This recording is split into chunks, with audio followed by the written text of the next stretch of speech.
제가 영향 참 많이 받고 좋아하는 목사님 중에요, 그 존 파이퍼라고 하는 목사님이 계십니다. 존 파이퍼 목사님의 그 저서 중에 하나님을 설교하라 라고 하는 책이 있습니다. 거기에 보면 이런 문구가 있습니다. 한번 들어보십시오. 기독교 설교자의 임무는 세상에서 살아가는 방법에 대해 도덕적인 격려나 심리적인 위로를 해주는 것이 아닙니다. 그런 격려는 다른 이들도 해줄 수 있습니다. 그러나 하나님의 탁월한 아름다움과 위엄에 대해 주일마다 이야기해주는 사람은 한 명도, 그야말로 단 한 명도 만나지 못하는 경우가 태반입니다. 위대한 옛 설교자 조나단 에드워즈가 보고 매료되었던 그 하나님을 보지 못해서 고생하는 이들이 너무나 많습니다. 제가 알기로 역사 속에 수많은 목회자 선배들이 설교를 준비하고 또 준비하면서 아주 중요하게 고려했던 부분 중에 하나는 하나님의 영광의 장엄함과 그리고 위엄, 그리고 하나님의 아름다움을 이 신구약 성경을 통해서 성도들에게 보여주는 그것이었습니다. 한 번은 이 존 파이퍼 목사님이 이사야 6장의 말씀을 가지고 설교하려고 결정을 했답니다. 잘 아시겠지만 이사야 6장은요, 선지자 이사야가 환상 가운데 하늘아버지의 보좌, 그 영광의 보좌를 바라보는 장면을 묘사해 놓은 부분입니다. 이사야가 눈을 들어보니 주께서 높이 들린 보좌에 앉으셨는데 그 옷자락은 성전에 가득하였고 보좌를 둘러싼 수많은 스랍 천사들이 거룩하다, 거룩하다, 거룩하다 찬양을 하고 있었습니다. 그리고 그 본문으로 설교를 하기로 했는데 한 가지 결심하기를, 다른 설교 때와는 달리 이 말씀을 성도들의 일상생활에 이렇게 적용하십시오 라든가, 성도들의 고단한 삶에 말씀으로 이런 위로를 전합니다, 이런 것은 하나도 말하지 않기로 작정했답니다. 그리고 생각하기를 오직 하늘 아버지의 영광만 제대로 선포할 수 있다면 그것이 분명히 성도들의 마음 가운데 크나큰 위로가 될 것이다, 그렇게 믿고 설교를 했답니다. 그런데 그 설교를 들은 회중들 속에는 이 존 파이퍼 목사님은 미처 모르고 있었지만 아주 고통당하고 있는 가족이 있었습니다. 젊은 부부 가정인데 어린 딸이 이 가까운 친척에게 지속적으로 성추행을 당하고 있었다는 것을 알게 된 가정이었습니다. 마음이 굉장히 고통스럽고 아파하면서 왜 하나님은 도대체 나에게, 우리에게 이러한 일들을 허락하시는가? 그럴 때마다 혼란스럽고 마음이 찢어질 듯한 그런 고통 가운데서도 하나님 앞에 예배드리려고 나온 가정이 있었던 것입니다. 그리고 목사님은 그런 가정들이 있는 회중 앞에서 이 성도들에게 부드럽고 달콤한 위로의 말씀이 아니고 오직 하나님의 위엄과 그 영광, 그 보좌의 아름다움만을 선포했던 겁니다. 그리고 나서 몇 달 후에 그 가정의 남편이 이 존 파이퍼 목사님을 찾아왔답니다. 그리고 이렇게 얘기하더랍니다. 목사님 모르셨겠지만 지난 몇 달간은 저희 가정에게 너무나 힘들고 고통스러운 시간의 연속이었습니다. 근데 저희가 어떻게 그 고통스럽고 힘든 시간들 이겨냈는지 알고 계십니까? 목사님께서 이사야 6장 말씀으로 하나님의 거룩하심에 대해서 설교해 주셨는데 그 말씀이 저희들의 심령을 붙들어줘서 저희들이 지금의 고통과 혼란을 딛고 이겨낼 수 있도록 만들어 주었습니다. 이렇게 이야기를 했다 합니다. 저는 이와 같은 일들이 우리 가운데도 있기를 소망합니다. 사실 성도들이 받을 수 있는 가장 큰 위로는요, 그러한 것입니다. 내가 나의 문제에 대해서 어떻게 해결받을 수 있을까? 그것을 골머리를 앓으면서 그것 가지고 붙들고 씨름하고 있는 것이 아니라 나의 문제와 내 앞에 이러저러한 일상의 크고 작은 고단한 일들에 골몰하던 그 눈을 들어서 하늘 보좌의 일을 바라보면서 영원부터 영원히까지 영원하신 그 하늘 아버지의 영광을 바라보며 그것으로 위로받고 기뻐하는 것이 성도의 위로요 기쁨인 줄로 믿습니다. 서로가 서로의 사정을 다 알지 못하지만 우리들 가운데 크고 작은 많은 어려운 일들, 힘든 일들 당하신 분들 계시겠죠. 그러한 성도분들께 정말로 위로를 드리고 싶고 또 위로가 있었으면 좋겠습니다. 그러나 다른 것이 아니고 하나님의 영광, 그 장엄함, 위엄, 아름다움과 기쁨으로 위로받는 우리 모두가 되기를 주님의 이름으로 소원합니다. 오늘 본문에서 읽었지만 욥이 드리는 예배가요 아마 그러한 예배였을 겁니다. 아마 욥은 지금 우리들 가운데 그 어떤 누가 당했던 고통과 아픈 일보다도 더 크고 힘든 일을 당하고 있습니다. 그것도 단 하루에 말이죠. 단 하루 동안에 욥은 자신의 삶에서 지금까지 누리고 있었던 거의 복된 모든 것들을 전부 잃어버렸습니다. 본문 말씀 보니까 종이 욥에게 달려와서 보고를 하죠. 강도들이 쳐들어와서 주인님의 소와 나귀와 가축들을 다 빼앗아가고 그 지키던 종들을 전부 다 죽여버렸습니다. 그냥 외양간의 가축들 얘기하는 것이 아닙니다. 그 당시 사람들에게 가축이라고 하는 것은요 재산이고 그들의 기업입니다. 말하자면 그들의 회사란 말이에요. 그것을 다 빼앗아가고 종들을 죽였답니다. 그런데 그 충격이 채 가시기도 전에 또 다른 보고를 듣습니다. 또 다른 강도들이 세 무리로 나누어서 쳐들어와서 낙타들을 다 빼앗아가고 역시나 종들을 또 잡아 죽였답니다. 그런데 그것으로도 모자라서 이번에는 난데없이 큰 폭풍우가 몰아치더니 마다들의 집이 무너지고 그 안에 있던 아들, 딸들이 전부 죽었답니다. 그것이 욥이 이 하루 동안에 당한 일인 거예요.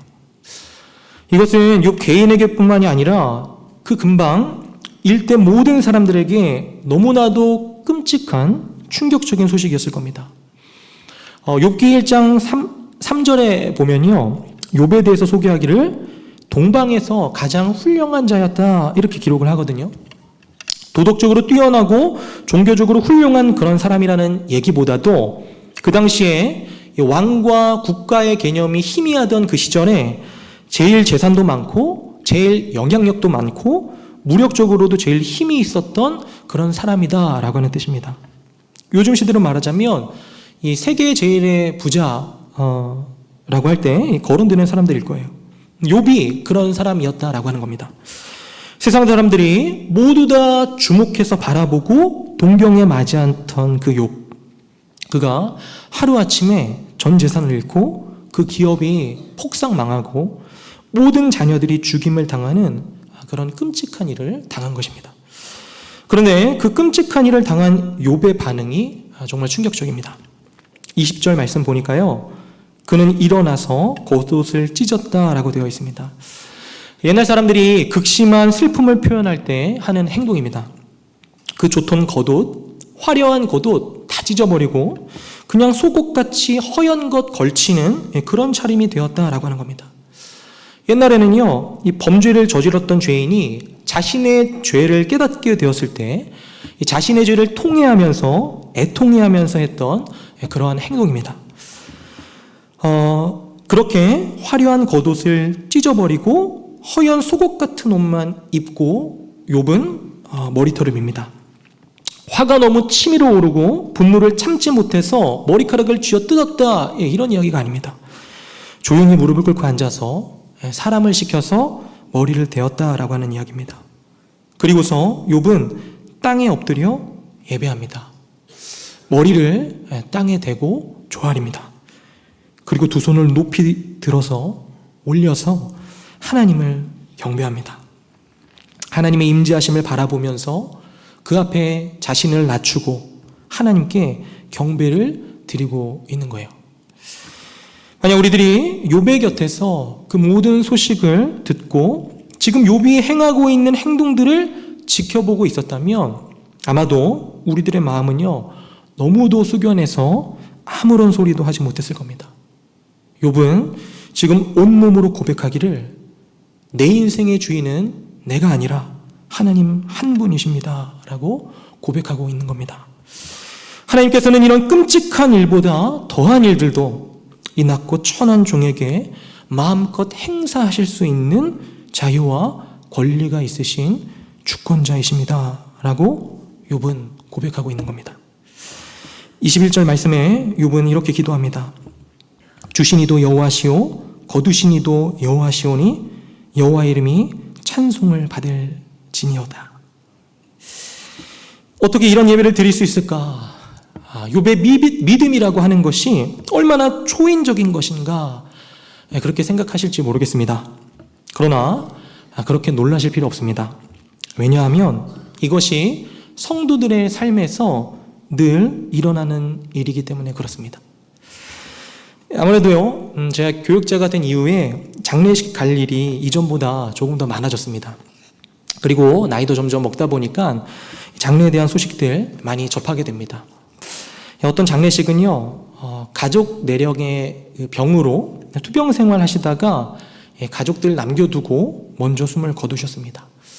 아들 결혼하는 거, 딸 결혼하는 거 못 보고 남편 홀로 두고 먼저 가셨습니다. 어떤 장례식은 생각지 못한 사고로 아들, 딸 다 놔두고서 먼저 가셨습니다. 또 어떤 장례식은 죽음의 순서가 없다고 자녀들이 먼저 죽는 바람에 가슴을 찢는 고통과 함께 부부가 남겨지게 되었습니다. 그런데요, 그런 성도들이 모여서 하나님께 예배를 드립니다. 하나님께 하나님 감사합니다 하고 기도합니다. 하나님께 찬양을 올려드립니다.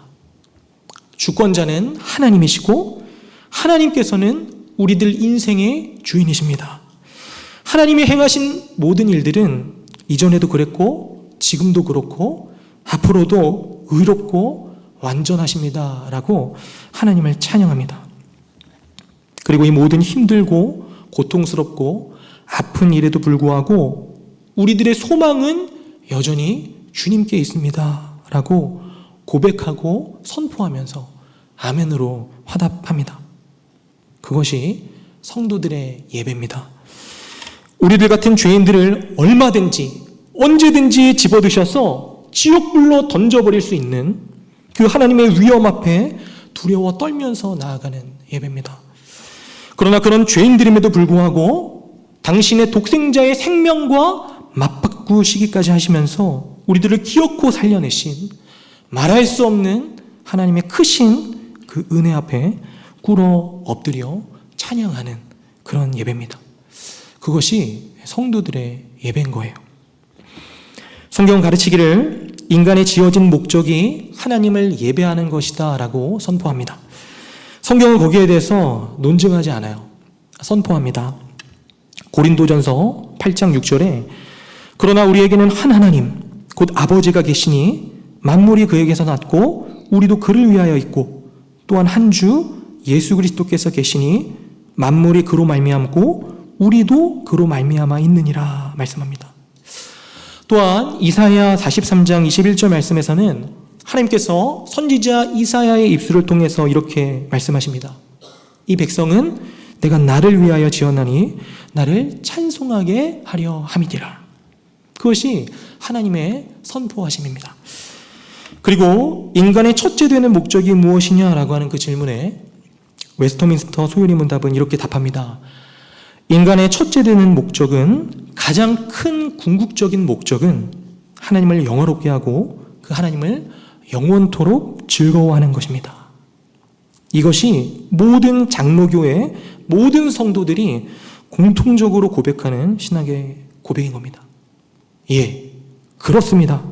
우리는 하나님을 영화롭게 하기 위해서 지어졌습니다. 그리고 우리는 하나님을 영화롭게 하고 그분을 예배할 때 우리들은 영원히 즐거워합니다. 그것이 우리들에게 영원한 완전한 즐거움이 됩니다. 그것이요, 성도들의 신앙 고백인 겁니다. 피조물인 우리가 스스로 창조주처럼 마치 내가 하나님인 것처럼, 내가 이 세상의 주인, 내가 내 인생의 주인인 것처럼 교만하고 높은 자리에 올라앉아 있던 우리들이 스스로 피조물의 낮은 자리로 돌아와서 지극히 높으신 그 하나님께 있는 모습 그대로 올려드리고 그 광대하고 위엄 있으신 임재하심 앞에 꿇어 엎드려 경배하는 것, 그것이 우리들에게, 성도들에게 가장 크고 완전한 영원한 즐거움이 됩니다. 그리고 물론 사람들은요, 이런 것을 인정하지 않습니다. 받아들이려 하지 않습니다. 오히려 이런 가르침에 대해서 분개합니다. 어떻게 나의 삶이 고작 하나님께 예배드리기 위해서라니, 그게 말이 되냐? 우리들의 죄된 본성은 하나님께 찬양을 드리기보다 내가 찬양받는 것을 좋아합니다. 내가 사람들에게 칭찬받는 것을 좋아합니다. 인정받는 것을 좋아하죠. 다른 사람들 위에 서서 다른 사람들을 자기 마음대로 컨트롤하기를 좋아합니다. 나의 뜻대로 세상 일들이 다 이루어지는 것을 기뻐합니다. 내가 중심에 서기를 좋아하죠. 그것이 사람의 죄된 본성입니다.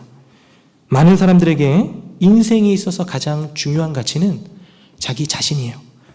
나에게 이익이 된다면 다른 사람들을 희생시켜서라도 그 목적을 이루려고 하죠. 그리고 우리들의 그런 본성은 종종 우리들의 예배까지도 타락시킵니다. 좋은 예배가 무엇입니까?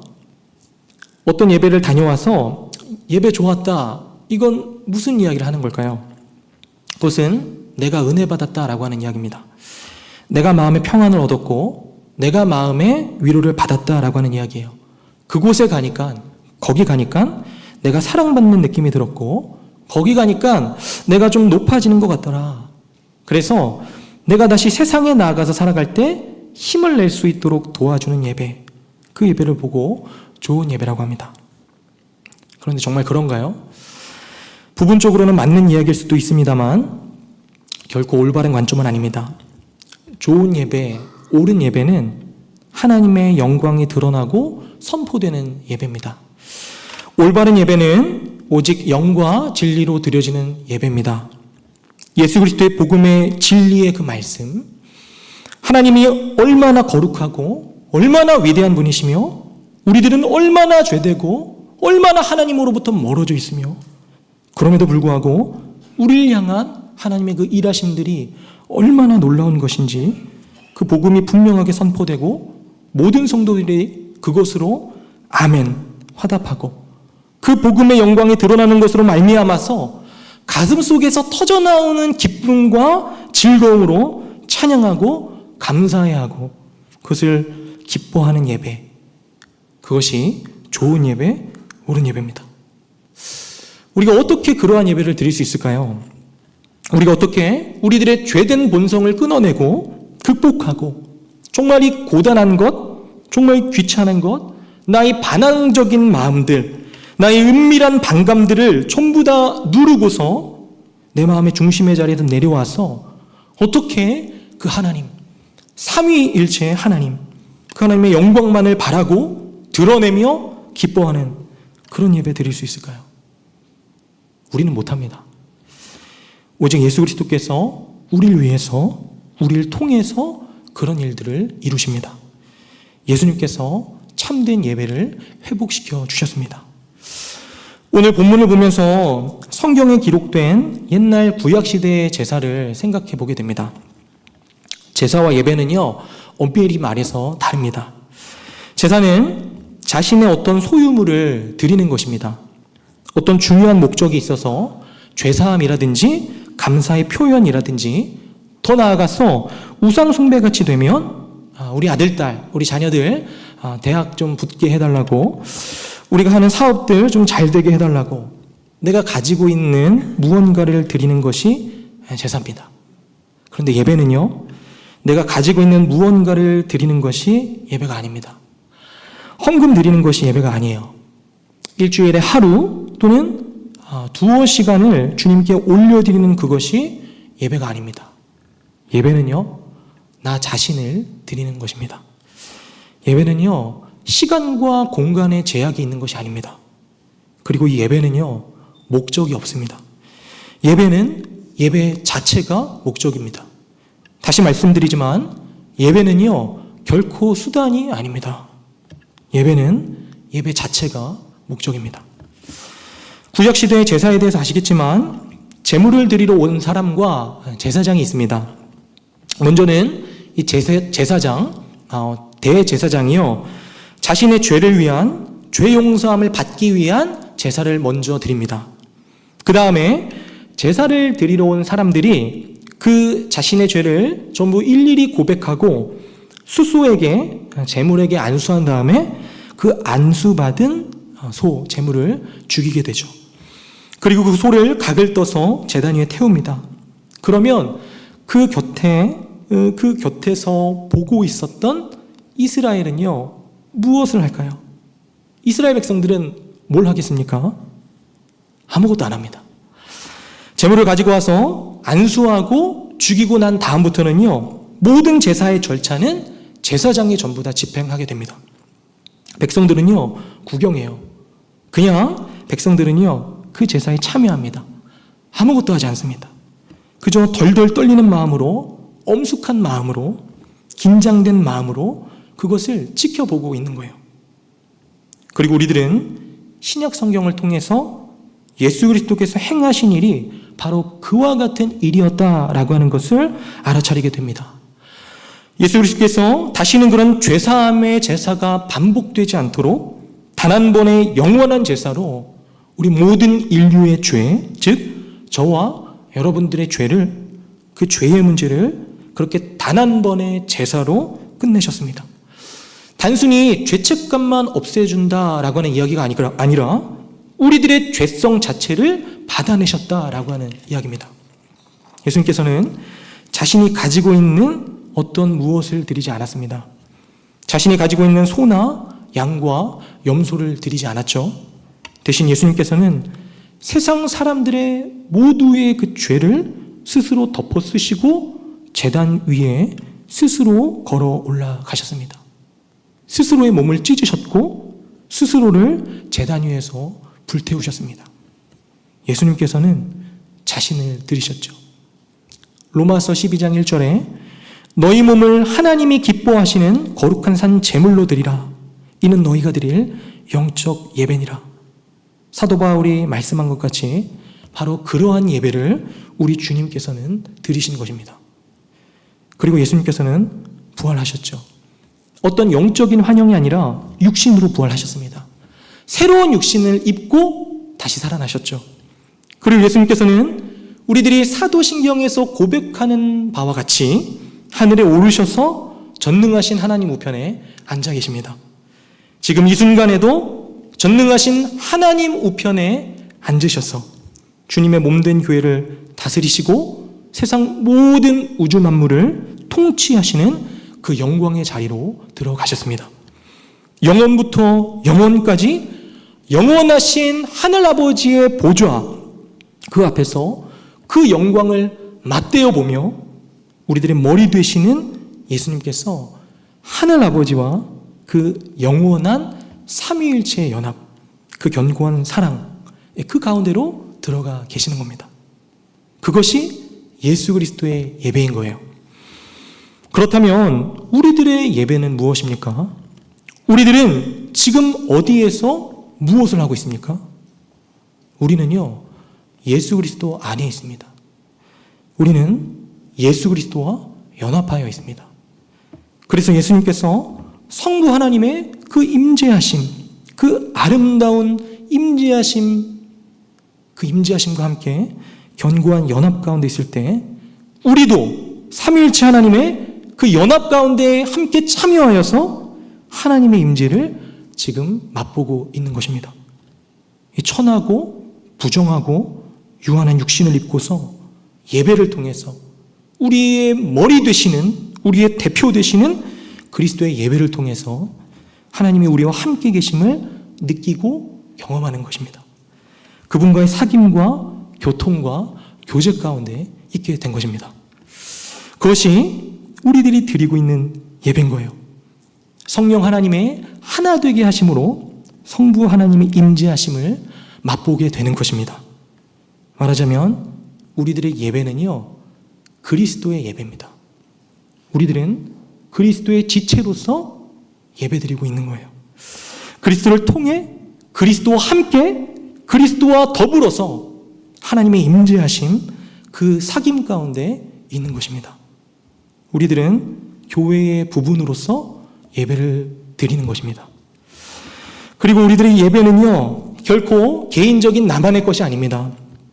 공시적으로는 여러 나라들의 경계를 전부 다 넘어서서 세계 열방 모든 민족의 예배로, 통시적으로는 역사적으로 존재해왔던 모든 믿는 이들이 자신이 서 있는 곳에서 드려왔던 그 예배, 함께 모여서 드리는 그런 예배들 중에 하나인 것입니다.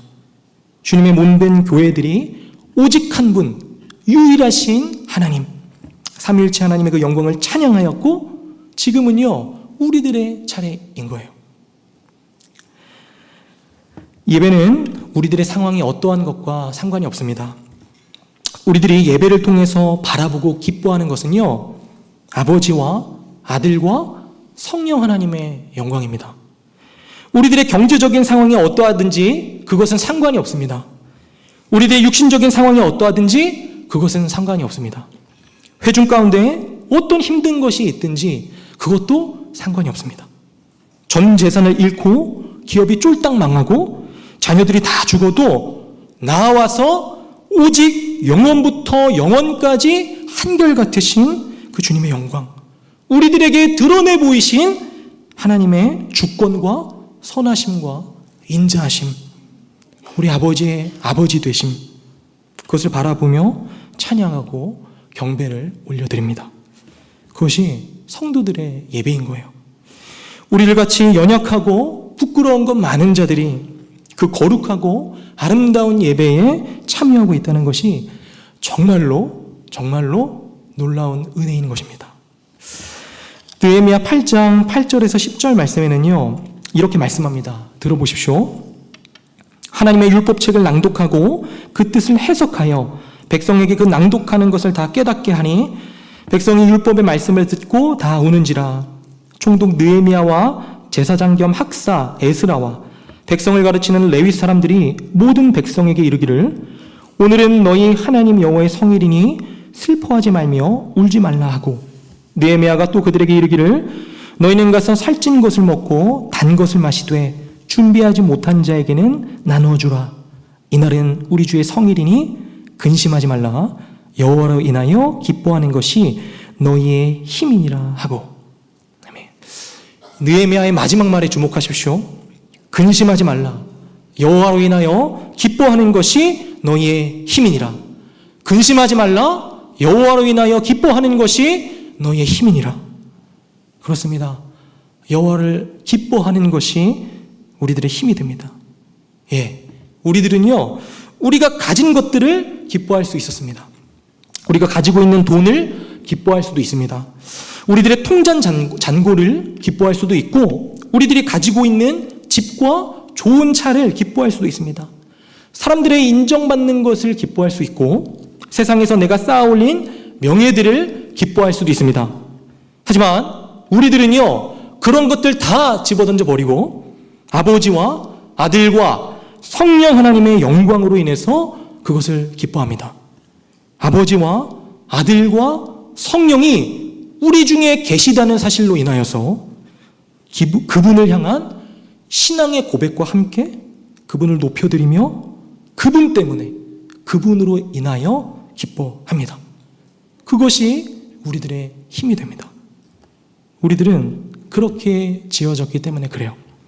우리는 하나님을 찬양하도록 지어졌기 때문에 그렇습니다.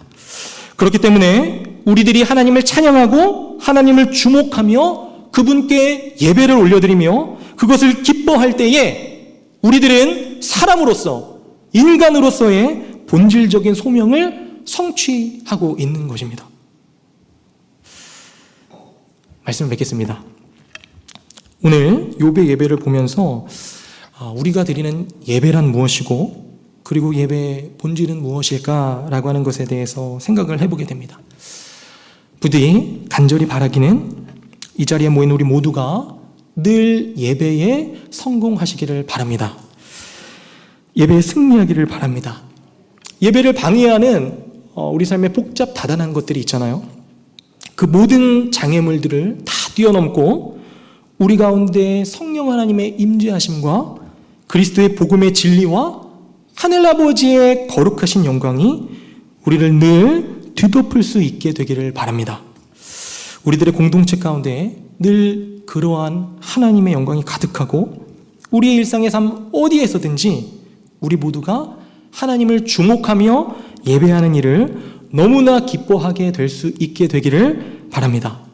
때로는 찬양으로, 때로는 복음을 전함으로, 때로는 말씀과 기도로, 때로는 성도의 교제로, 때로는 구제와 나눔으로, 때로는 인내와 섬김의 순종을 통하여 하나님을 인정하고 하나님을 높여드리는 그 예배가 우리들의 삶 가운데 더욱더 풍성하여지게 되기를 주님의 이름으로 소망합니다.